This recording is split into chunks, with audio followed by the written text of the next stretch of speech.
Bonjour à tous pour cette nouvelle vidéo. Alors pour ceux qui ne le savent pas, je suis Gilles Grapsy, je suis le cofondateur d'Homenext, un cabinet d'architecture et de rénovation. On met en relation nos artisans partenaires, nos architectes partenaires avec les clients qui veulent rénover leurs biens, pour vraiment tout type de biens. Et à côté, je suis aussi investisseur. J'ai investi dans plus d'une dizaine de biens dans toute la France et en longue durée ou courte durée.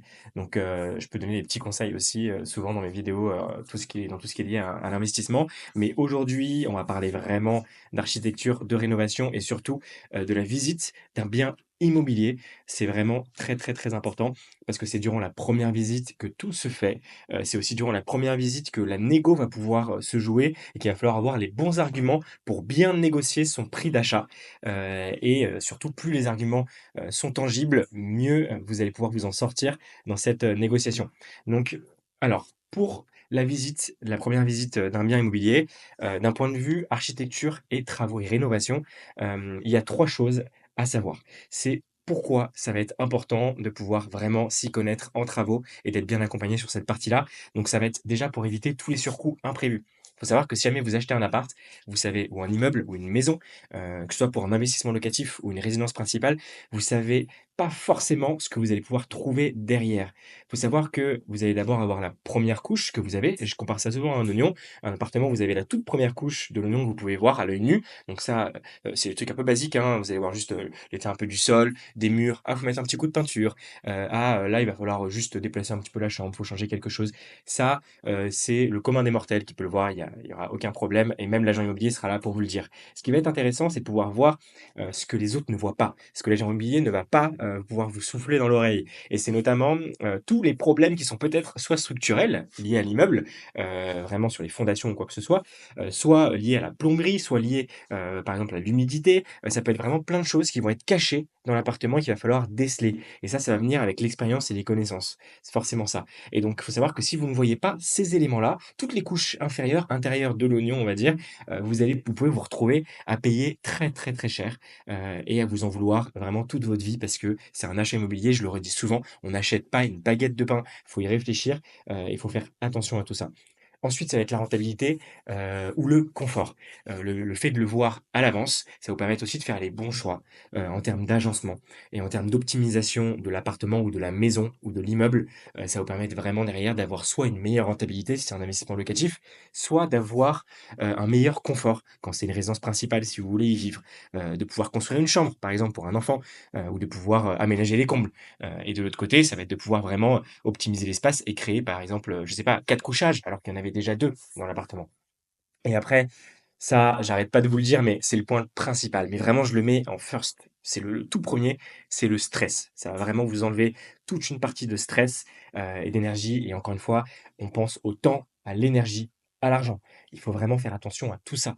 Donc globalement, le stress, c'est le plus important. Vous avez peut-être une vie de famille à côté, un travail. Le but d'investir, c'est pas que ça vous prenne tout votre temps et que vous vous retrouviez à y penser, à pas dormir la nuit. C'est vraiment pas l'objectif. On est là pour pouvoir être tranquille même s'il y aura des petites surprises, il y aura des problèmes, c'est toujours comme ça, il y a des problèmes partout. Il faut faire attention, il faut bien les anticiper pour en avoir le moins possible. Voilà. Donc ça, c'était vraiment pour les 3 points. Je vais commencer par celui qui est le plus important après, pour moi, à savoir les petits des 3 choses à regarder, principalement lors d'une visite. Alors ça va être l'emplacement. L'emplacement de l'appartement, ça va être quand même très important parce que ça va avoir un impact considérable sur, les travaux que vous allez pouvoir y faire et sur les points d'attention, que vous allez pouvoir avoir durant la visite. Le premier, ça va être les rez-de-chaussée. Il faut savoir qu'il y a 2 appartements auxquels faut faire attention, c'est rez-de-chaussée, dernier étage. Ça, c'est primordial.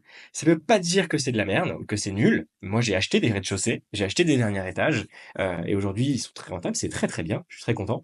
Tout comme il y a des gens qui habitent dans des rez-de-chaussée ou qui habitent dans des derniers étages et ça se passe très, très bien. Par contre, ça va avoir des impacts sur le bien. Il faut savoir que le rez-de-chaussée, en général, ça va être au-dessus des caves. Donc, il faut savoir qu'à partir du moment où vous êtes au-dessus de caves, il faut faire attention aux remontées capillaires. C'est-à-dire que vous allez avoir de l'eau, de l'humidité qui va revenir et donc il va falloir faire vraiment attention au sol. Donc, le point d'attention pour les rez-de-chaussée, ça va être l'isolation du sol. C'est ce qu'il va falloir vraiment, prendre en considération. Ce sera pas la toiture, parce qu'au-dessus de chez vous, il y aura quelqu'un qui va chauffer votre appart. Il faudra quand même faire attention au plafond, mais globalement, c'est surtout les sols. Donc ça, je vous le dis, ça peut parfois derrière coûter bonbon, si jamais vous vous retrouvez à avoir quelque chose qui est très mal entretenu, ou derrière, des fuites qui peuvent arriver, très facilement. Ensuite, ça va être le dernier étage et la toiture. je le prends, directement, à la suite, même si c'est le 3e. Mais pour moi, c'est vraiment le plus important aussi parce qu'un dernier étage, il y a la toiture. Toiture, isolation, isolation, ça va vous permettre de pouvoir avoir une meilleure note en DPE. En général, il faut savoir que sur un diagnostic énergétique, ça va être souvent les fenêtres, la toiture et la ventilation. Donc regardez bien tout ça et surtout faites attention quand vous avez, bah, un dernier étage à bien regarder ce qui se passe dans la toiture. Est-ce que les travaux ont été faits récemment? OK, s'ils ont été faits récemment, est-ce que vous regardez, vous voyez que c'est bien fait? Et c'est à ce moment-là qu'il faut avoir un regard d'expert. Vous êtes pas artisan, vous pouvez pas savoir si la toiture elle est en bon état ou non. Tout comme, les caves, enfin il y en a plein qui se croient, apprentis, artisans, mais je suis désolé, il y a des choses, enfin qui peuvent pas être visibles à l'œil nu, il vous faut un regard d'expert. Donc arrêtez de vouloir tout faire tout seul, c'est très bien, vous allez gagner de l'argent, mais derrière, bah, vous allez vous retrouver dans la merde. Donc ça changera strictement rien. Et ensuite, ça je l'ai mis, c'est un petit plus, c'est un petit côté investisseur, c'est ceux qui sont à côté des bars, des supermarchés, des routes très passantes. Donc il y a une nuisance sonore. Certes, ça faut faire attention, mais d'un point de vue environnement, il faut savoir qu'il y a des choses, il y a des emplacements qui sont à double tranchant. Les boulangeries, les supermarchés, tout ce qui est lié à de la bouffe, à de la nourriture, c'est très, très bien parce qu'on peut se dire: «OK, c'est cool, je peux aller faire mes courses le dimanche ou mon locataire peut aller faire ses courses le dimanche», mais sachez que ça apporte énormément de nuisibles. Si vous habitez au premier étage, au-dessus d'un supermarché, un Franprix, ou quoi que ce soit, vous allez vous retrouver à avoir des souris, à avoir des cafards. En tout cas, vous avez beaucoup, beaucoup, beaucoup plus de chances d'en avoir. Donc ça aussi, c'est des choses à prendre en compte. Faites vraiment attention l'endroit où est situé le bien et à quelle hauteur il se situe et à quel niveau il se situe, d'un supermarché, d'un bar, ou de tout ce qui pourrait ramener des nuisibles. Parce qu'après, pour vous en débarrasser, c'est une galère. J'ai connu quelqu'un, il y avait une cliente qui avait déménagé de son appart parce qu'elle se retrouvait à avoir des rongeurs, elle habitait au-dessus d'un Franprix. Ça arrive pas tout le temps, mais je vous dis juste de faire attention. Ensuite, on va parler un petit peu de technique. Donc sur les 3 éléments techniques, il y a les choses auxquelles faut vraiment faire attention et notamment, ça va être, donc principalement la plomberie. Il y a des choses qui sont possibles et des choses qui sont pas possibles. Pareil, arrêtez de croire que tout est possible et que tout est faisable. Quand vous voyez un appartement, il y en a plein qui me disent: «Ah ouais, mais moi j'ai envie de mettre, la salle de bain ici, j'ai envie de mettre, les toilettes là, la chambre, on va la changer avec la cuisine». OK, c'est super, l'idée elle est géniale parce que derrière tu vas pouvoir transformer ton bien, il va être beaucoup mieux, ce sera plus confort, ou ce sera plus rentable, mais c'est pas possible. Faut penser aux arrivées d'eau. Faut se dire que si jamais il y a une arrivée d'eau à un endroit, il y a vous pouvez pas la déplacer n'importe où dans l'appartement.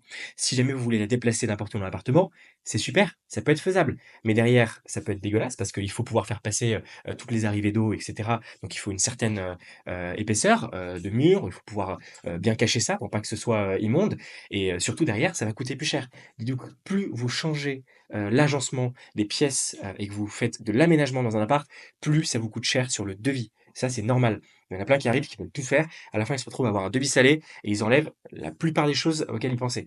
Donc ça aussi, c'est à prendre en compte. Vous ne pouvez pas tout faire. C'est pour ça que venez avec un expert, venez avec quelqu'un qui s'y connaît. Comme ça, il pourra vous dire directement si c'est possible ou non. Moi, ça m'a permis de créer parfois des chambres dans des cuisines. Inverser une cuisine, créer une salle de bain dans un endroit où il n'y en avait pas. Donc, faut vraiment bien regarder ça. Ensuite, ça va être les murs porteurs. Pareil, il y a le stéréotype de l'agent IMO, vous allez lui poser 15 000 questions sur: «Eh ça c'est porteur, ça c'est porteur». Il y avait eu Palmachot qui en avait parlé, mais tout de suite, enfin, il tapait dessus et il disait: «Oui, oui, ça c'est porteur, oui, non, ça c'est pas porteur, c'est pas porteur, c'est pas porteur». Ils vont toujours vous dire: «Je sais pas» ou «C'est pas porteur». Globalement, ça peut pas vous pouvez pas vous retrouver dans la merde à cause d'un mur porteur. Sachez qu'un mur porteur, derrière, pour pouvoir le casser, il faut faire venir un ingénieur d'études qui va faire une étude de faisabilité. Derrière, ça va vous coûter 3 000 €. Il faut mettre un IPN, c'est vraiment, c'est assez colossal. Donc à part, moi je le dis, quand c'est les résidences principales que ça change vraiment, toute l'orientation du projet, OK. Quand vous voulez faire attention à vos coûts, ne faites pas ça. Donc faites aussi venir un expert qui regarde un petit peu ce qu'il en est, donc pour pouvoir toucher. Il y a des murs qui sont pas porteurs, il y a des murs porteurs, mais il y a aussi des murs semi-porteurs. Ça, faut faire gaffe. C'est des murs qui sont entre les 2. Donc vous pouvez aussi vous faire avoir là-dessus. Donc ça peut changer vraiment un projet et l'agencement du projet. Donc encore une fois, entourez-vous. On a déjà eu des moi j'ai eu une cliente il y a pas longtemps, elle a acheté un appartement de 90 mètres carrés à Saint-Mandé, bah, il y avait un mur porteur, et elle avait besoin de savoir, ce qui pouvait être faisable dans son appartement et surtout tout était lié au mur porteur. Et donc, bah, là, c'était une résidence principale, elle allait y vivre et donc il y avait un intérêt à faire venir quelqu'un, pour, bah, un ingénieur structure pour pouvoir tout reprendre. Mais globalement ça, il faut faire quand même attention. Ensuite, il faut vérifier les fissures. Moi, je pars du principe que, ça aussi, attention, les appartements en général, vous n'aurez pas trop de fissures, mais parfois vous allez avoir des copros où c'est vraiment très grave. Donc ça, regardez bien. Moi, je pars du principe que si jamais, en général, vous mettez une pièce de 2 € dans une fissure, c'est structurel. Faut faire super gaffe. En gros, toutes les fissures qui sont vraiment typique des crevasses, faites attention. Faites venir un expert pareil. La jouez pas super-héros, en se disant: «C'est bon, c'est OK, il y a pas de problème». Un travaux de ravalement de façade ou un travaux de ravalement ou de changement de toiture, ça vous pouvez vous prendre un 10 000 €, un 20 000 € dans la face, vraiment. Donc ça, faut faire super gaffe et après l'isolation. Donc regardez bien, ça, si vous êtes en DPEG ou quoi que ce soit, où est-ce que vous perdez, les fenêtres, où ça en est, est-ce que c'est du double vitrage ou non et cetera. Ça vraiment, c'est tout ce qui est isolation. Je ferai une vidéo de toute façon, liée, uniquement, au DPE, comment l'améliorer et cetera, il y a pas de problème. Ensuite, alors l'aménagement, ça, c'est primordial. C'est pareil, c'est la même chose, c'est en fait, on a souvent envie, quand on achète un appartement, de mettre de l'émotion dedans. Ça, je l'autorise quand c'est une résidence principale. Si vous achetez une maison, si vous achetez un appart, OK, mettez de l'affect dedans. Vous allez y vivre, vous allez construire une vie de famille, il y a pas de problème. Par contre, quand c'est un investissement, arrêtez de mettre de l'affect dedans. Ça doit être un pur investissement, c'est des chiffres. Faut pas que vous vous projetez dedans en vous disant: «Bah oui, mais moi j'ai envie de». Non, non, non, faut penser purement chiffres. Si jamais, vous avez un move que vous voulez faire, un geste que vous voulez faire qui est pas rentable, le faites pas. Et donc, je vais prendre l'exemple typique des combles. Les combles, c'est génial, c'est incroyable. Moi, j'adore les combles. C'est vraiment, je trouve que ça rajoute du cachet dans les apparts, dans les maisons. Quand c'est bien exploité, vous pouvez en faire une pépite. Ça, c'est vraiment incroyable. Mais par contre, ça, c'est pour les résidences principales, en général. Si jamais vous voulez y vivre, c'est top. Vous pouvez créer un espace bureau pour un enfant. Vous pouvez créer une chambre d'enfant. Vous pouvez créer vraiment des espaces de jeu, une salle de jeu. Vous pouvez créer un duplex. Vous pouvez vraiment donner du cachet à l'appart. Et ça, je dis que je pousse ces projets-là en résidence principale. C'est très, très bien. Et j'ai plein de clients qui l'ont fait. C'est top. Par contre, en investissement locatif, là, je vous dis franchement, attention. Si jamais les combles, c'est sexy, c'est top et c'est bien d'avoir un appart sympa, qui a des combles, mais sérieusement, si ça vous coûte, 15 000, 20 000 € pour tout refaire, est-ce que ça va vous permettre d'augmenter le loyer significativement, pour pouvoir, combler, les 20 000 € que vous avez mis sur la table? Je ne pense pas, et c'est à ce moment-là où il faut y penser et donc là, en général, ce que je conseille, c'est que vraiment faire le calcul, combien ça va vous coûter et combien ça va vous rapporter et souvent, vous allez voir que 80 des cas sur un investissement, les combles, vous y touchez pas et vous allez les isoler. Voilà. Là, il y a 2 autres projets qu'on a fait pour 2 investisseurs, bah, on a isolé juste les combles. On a mis ça d'épaisseur, c'était vraiment super épais. Ils sont tranquilles, on a isolé tous les combles et c'est tout. Ça fait mal au cœur, c'est dur, je sais, parce que quand on aime bien faire les choses et surtout que moi, je suis comme ça, j'aime bien faire des projets où c'est propre, derrière le locataire est bien, ou même quand je le vends à quelqu'un, c'est la personne est satisfaite, les travaux sont quand même en propre, et on n'est pas des marchands de sommeil. Ça fait du mal de laisser des combles vides comme ça et sous-exploités, mais c'est la vie. Heureusement à côté, on a des projets de duplex, de résidence principale où là, on peut se faire plaisir. On fait des choses insolites, c'est top. En investissement, à la limite, je pourrais vous le conseiller sur du Airbnb. Vous faites de la courte durée, logement insolite, on veut créer quelque chose qui se diversifie de la concurrence, top, let's go, franchement allez-y. Mais ça, faites gaffe, encore une fois. Ensuite, sani-broyeur vs, WC classique, ça on me le demande souvent. Est-ce que c'est bien d'avoir le sani-broyeur? Est-ce que c'est OK si jamais, ils sont là? Est-ce que je peux les changer? Je peux les déplacer? Ça, c'est pareil, moi je vous donne mon avis, les sani-broyeurs, faites gaffe, faites attention. C'est un nid à emmerde, à éviter, enfin avec le jeu de mots, à éviter, mais c'est vraiment franchement ça peut être vraiment problématique. J'ai des amis qui en ont dans leur projet, c'est tout le temps bouché, pour le changer à chaque fois, vous devez mettre un billet, et surtout, enfin, c'est très compliqué. Donc moi, je fuis les projets avec des SANI. Après, si jamais vraiment c'est une aubaine, ça vous permet d'avoir une opération qui est incroyable et que ça vous permet vraiment de jouer sur le prix de vente, OK.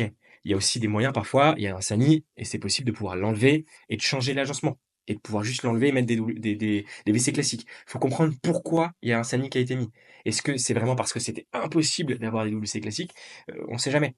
J'ai un ami qui a acheté une maison, il a investi, il a acheté une maison, derrière, ils avaient placé des SANI dans une salle de bain, mais il y a possibilité de mettre des WC. Je comprends pas pourquoi ils avaient mis des SANI, mais en tout cas, bah, là, il va les enlever, il met des WC classiques. Donc voilà. Moi, je vous conseille de les fuir. Après, c'est mon avis. Encore une fois, vous faites comme vous voulez. Il y a des projets où ça peut le faire et d'autres moins. Par contre, courte durée, le faites pas. Ça, c'est sûr à 100%. vous prenez pas de saignée-broyeur en courte durée. Ça va être un enfer, il va se boucher tout le temps, il va falloir passer et cetera. Je vous jure, on se rend pas compte, mais les tampons, les serviettes, mettre trop de papier et cetera, plein de gens, ne feront pas attention à ça et on est vite surpris et du résultat. Donc ça, faites gaffe, vraiment.